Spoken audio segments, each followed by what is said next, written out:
Olá, seja bem-vindo ao resumo da 15ª sessão ordinária do ano que aconteceu nesta quarta-feira, dia 16 de maio, aqui no plenário da Câmara Municipal de Jacareí. Está comigo aqui o jornalista Rodrigo Vieira, que também comentará a respeito dos processos que foram discutidos nesta sessão ordinária. Na ordem do dia nós tínhamos apenas um projeto de autoria do vereador Rodrigo Salomão, projeto este que buscava instituir a campanha de prevenção contra o suicídio, chamado Setembro Amarelo, que instituía o mês de setembro como um mês em que o Executivo Municipal pudesse conscientizar a respeito do tema. Entretanto, o vereador decidiu retirar o projeto e possivelmente nas próximas sessões ordinárias estaremos discutindo um pouco mais sobre ele aqui no resumo da sessão. Portanto, o que nos resta é falar do tema mais importante do dia, que se trata do relatório final da CPI da Prolar, da Comissão Parlamentar de Inquérito, que buscava investigar possíveis irregularidades na autarquia de Jacareí. Rodrigo, durou mais de um ano. Você que esteve acompanhando, inclusive, durante todo esse tempo, os trabalhos da comissão, que é formado pelos vereadores Rodrigo Salomão, que é o presidente, Abner de Madureira, que é o relator, e membro Juarez Araújo, e também acompanhado do promotor de justiça de Jacareí, José Luiz Berdinaschi. Rodrigo, de uma maneira geral, o que se conclui neste relatório final apresentado pelo vereador Rodrigo Salomão? Bom, Márcio, como você falou, foi um trabalho de investigação que durou um ano, né? Um trabalho longo aí dos vereadores. O que se conclui? Bom, no relatório que foi apresentado hoje, a comissão ela aponta 15 irregularidades. Né? São 15 irregularidades que foram supostamente colocadas até no começo do trabalho, né? Eram irregularidades que já vinham do relatório de transparência, né, da prefeitura, daquela diretoria de transparência. Eles já tinham apontado alguns indícios, nesse caso, como por exemplo, serviço de capina e limpeza de terrenos da Prolar. Eles colocavam que existiam casos de terrenos que eram, de serviços que eram sobrefaturados, quer dizer, preços caros, além do praticado no mercado, valores acima do que praticados no mercado, e além disso, serviços que eram supostamente prestados, mas não eram executados. Então já tinha já tinha um indício de irregularidades justamente por conta desse tipo de prática que no caso, ao fim e ao cabo, o relatório ele concluiu. Né? Então quer dizer, além desse tipo de serviço, quer dizer, que a autarquia contratava o terceirizado para fazer e existia sobrepreço, e além do sobrepreço, existia a questão de muitos serviços não eram executados, realmente não eram feitos. Além dessas questões, descobriu-se a investigação ela trouxe uma questão chave nesse ponto de desvendar, de encontrar as origens das supostas irregularidades. Era uma questão fraudulenta no sentido de que existia um grupo que contratavam CNPJs, contratavam inscrições municipais de pessoas qualquer para fazer colocar prestadores de serviço para ter o recebimento de notas fiscais. No caso, são inscrições municipais. Eles buscavam inscrições municipais de outras pessoas que Isso. nada tinham a ver com a questão. Eles cooptavam pessoas, né, para que se dirigisse até a prefeitura, para abrir inscrições municipais, para prestar serviços, para dar vazão a esse tipo de trabalho, que chegava muitas vezes, tinham terrenos que muitas vezes eram limpos 70 vezes no mesmo mês. Então vocês tinham ordens de serviço de 70 execuções de capina e limpeza no mesmo terreno. Então para você aliciar esse grupo de pessoas, que foram 70 empresas que foram colocadas aí nessa seara de atividades, que foram trazidas para dentro da instituição como forma de você prestar um serviço que, além do sobrepreço, não era executado, né? Então o trabalho da comissão, muito nesse sentido, ele esclareceu que esse grupo formado por 2, 3 pessoas, ele conseguiu aliciar essas 70 empresas que foram abertas para essas pessoas, que recebiam em troca a pessoa não recebia pelo serviço executado, porque ela não era a executora do serviço, mas ela recebia, entre aspas, uma compensação que variava de 100 a 400 reais. São pessoas que, nesse caso, eram pessoas muito, a gente viu, acompanhou no trabalho das oitivas, essas pessoas eram pessoas que passavam condições financeiras, dificuldades financeiras, tinham condições muito precárias ali, de uma situação que a pessoa se colocava assim, você me ajuda, abre lá Você abre uma inscrição municipal e eu te dou 100, 200, 300 reais. Exatamente, e a pessoa acabava fazendo, por uma dificuldade que ela estava passando, uma necessidade que ela estava precisando, ela falava, então tá bom, então eu vou lá, eu abro uma inscrição municipal no meu nome e você pode usar da maneira como você quiser, era mais ou menos assim que funcionava. Lembrando que ele faz, essas três pessoas, né, geralmente o relatório fala mais a respeito de um casal de empresários, fazia isso justamente porque a empresa deste casal já estava no teto tributário.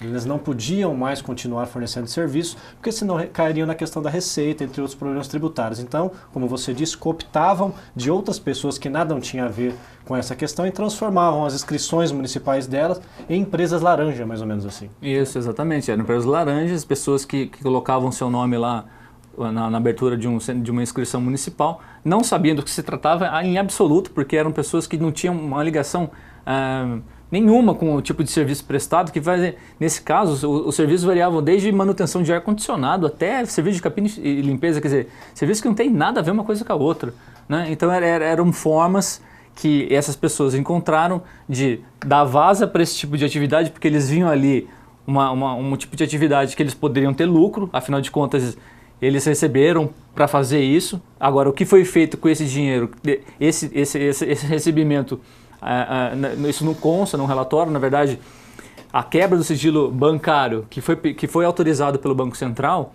que foi pedido pela comissão e que foi autorizado pela Justiça, o relatório não apresenta esses dados. Para onde que foi o dinheiro, né?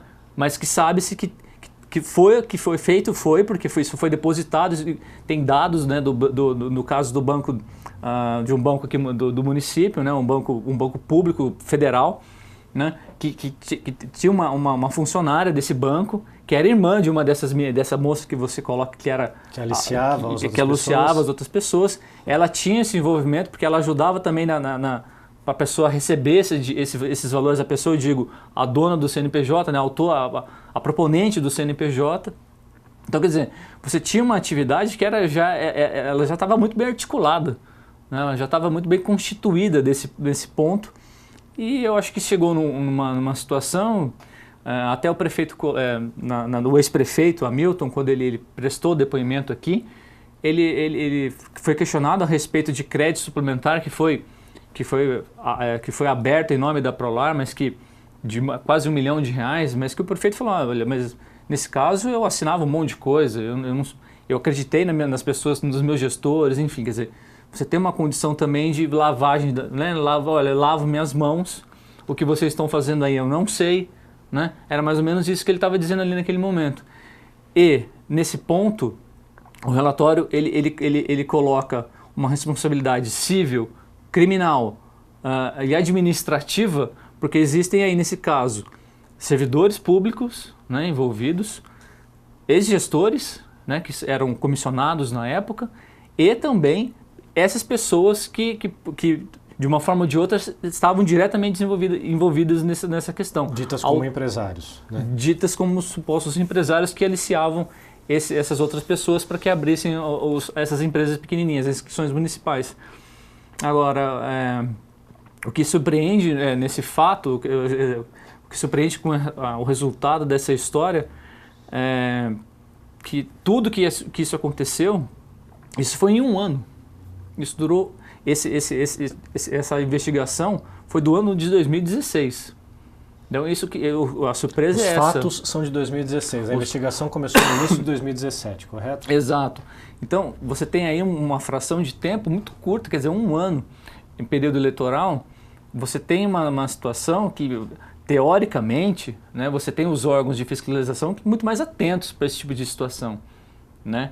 E isso passou batido. Lembrando que toda essa situação começou no início de 2017, no mandato do prefeito Isaías José de Santana, que levou a Diretoria de Governança e Transparência e fez uma auditoria interna na Prolar, e logo em janeiro, logo no começo de janeiro, no começo do mandato praticamente, já se descobriu essa questão e já se iniciaram os trabalhos, inclusive aqui na Câmara Municipal de Jacareí. Então, a partir do relatório da Governança e Transparência da Prefeitura, que o caso acabou sendo exposto e iniciou a investigação. Lembrando que estamos falando da Prolar na gestão de 2016, nada tem a ver com essa nova gestão, é isso?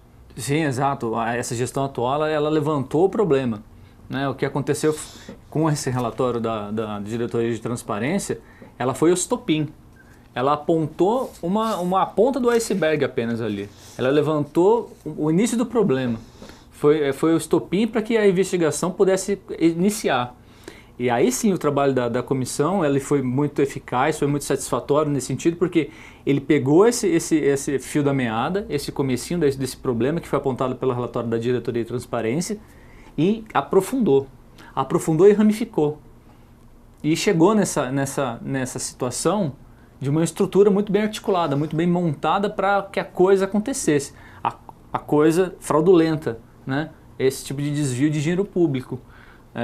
O mérito da CPI nesse caso foi, além de ter dado uma resposta satisfatória ao relatório, porque o relatório também, ele foi, como eu disse, foi só um estopim, ele foi só a porta de entrada, né? Para que a possibilidade de você descobrir alguma coisa a mais. E o mérito da comissão foi esse.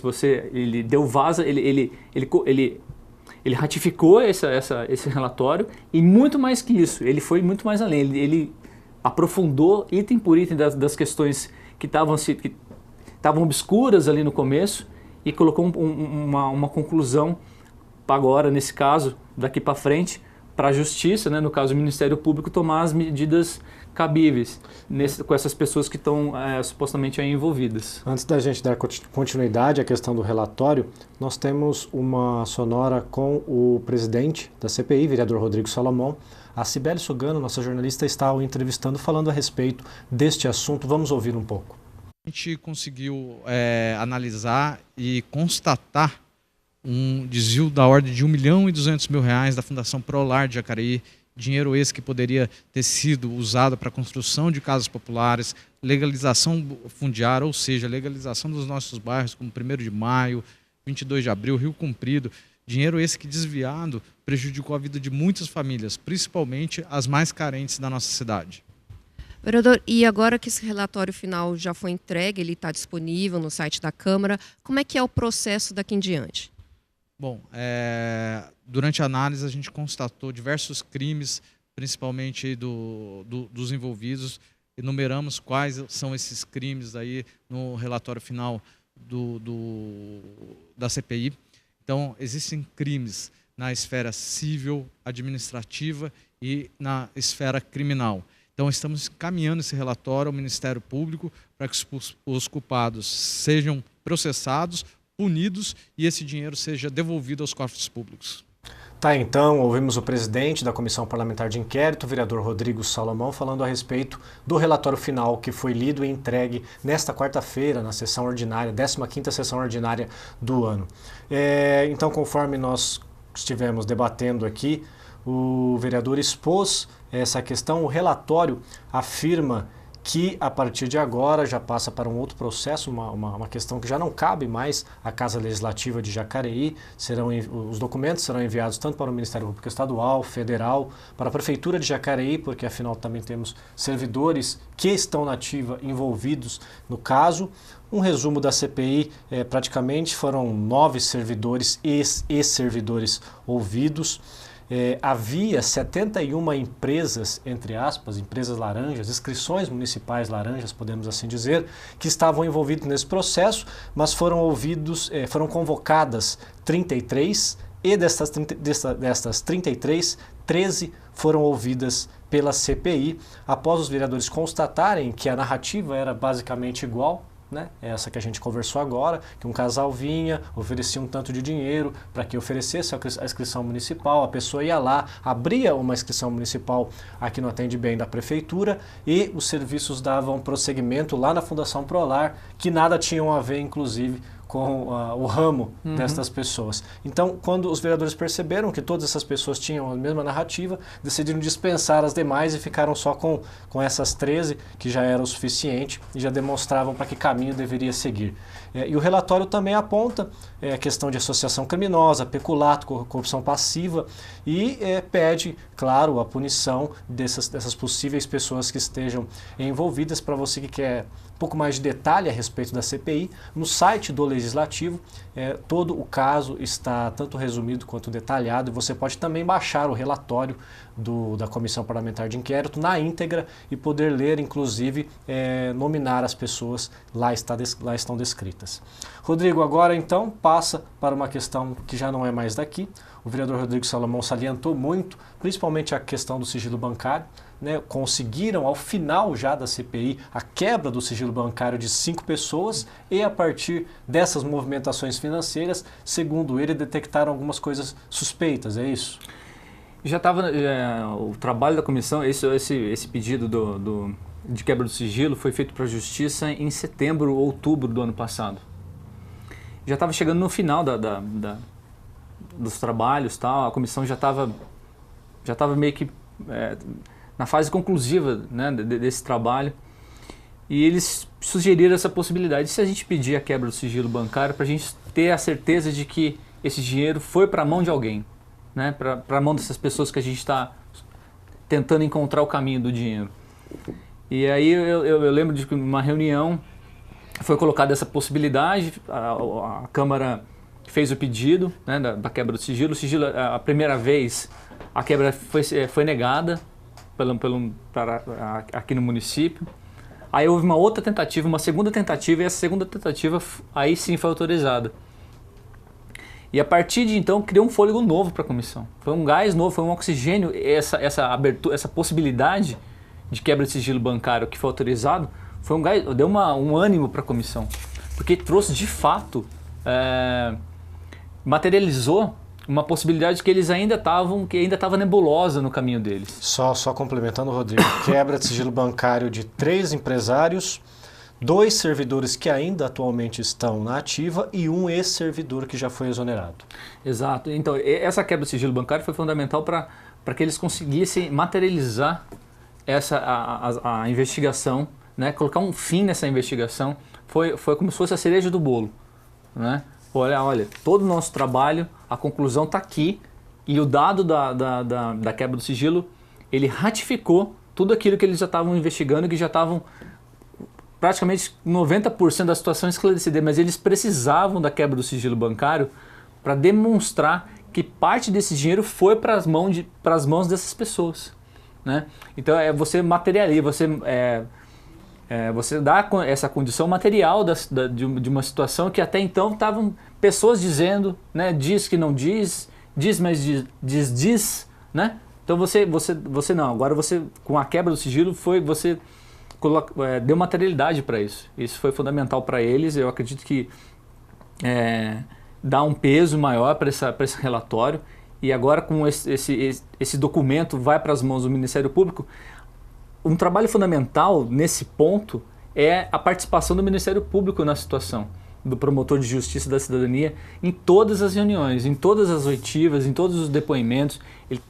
Isso trouxe uma celeridade para o processo, porque agora, com a situação em mãos no Ministério Público, muito provavelmente toda essa situação de investigação, ele já vai tapar, né? O órgão já vai tapar, porque ele participou. Ele estava envolvido desde o começo, desde a primeira reunião até a última, né? Foram 9 fases de CPI. E o Ministério Público participou de todas. Então, isso trouxe celeridade para o processo, e muito mais que isso. Agora, eu penso que vai ser ele está com a faca e o queijo na mão, né? O Ministério Público, a promotoria, no caso, o Ministério Público Federal, diante dessa situação, eu acho que fica uma questão muito mais fácil de você chegar a uma possibilidade que, como você falou aí, a você executar os crimes, né? Você conseguir punir as pessoas. Peculato, crime de responsabilidade, quer dizer, você tem uma violação de uma série de leis aí, né? Principalmente a Lei 8666, a Lei de Licitações. Então, associação criminosa, né? Você citou aí alguns crimes aí que foram cometidos, corrupção passiva. Quer dizer, você dá a possibilidade agora do Ministério Público não inventar a rota e começar tudo do zero. Não, ele já tem um trabalho, já fez o acompanhamento, ele sabe do que se trata. Então ele já tem a base, a peça de processual, grande parte dela está aqui, está no relatório, está contida no relatório. Então eu acredito que ajuda o Ministério Público a fazer o seu papel, né, nesse caso, e também dá uma resposta para a sociedade. Né? É isso que se espera, é isso que se deseja daqui para frente, que o Ministério Público cumpra o seu papel e das demais autoridades também, porque, como você disse, esse relatório foi encaminhado também para a Prefeitura e também para o Ministério Público Federal. Perfeito. Reitero aqui que, para você que queira acompanhar com mais detalhes sobre essa CPI que terminou as investigações no dia de hoje, está disponível no site o relatório final e também no site do Legislativo você acompanha todas as notícias que há 365 dias nós publicamos para que cada fase da CPI esteja ao seu alcance, e também há um resumo, se você entrar no site do Legislativo, logo uma das primeiras notícias, há um resumo a respeito dessa CPI, que você pode entender um pouco melhor a respeito deste caso.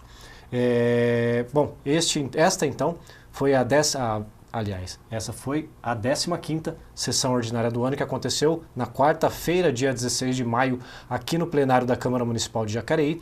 Esperamos que tenha gostado, continue com a gente, TV Câmara Jacareí, a TV pública da cidade.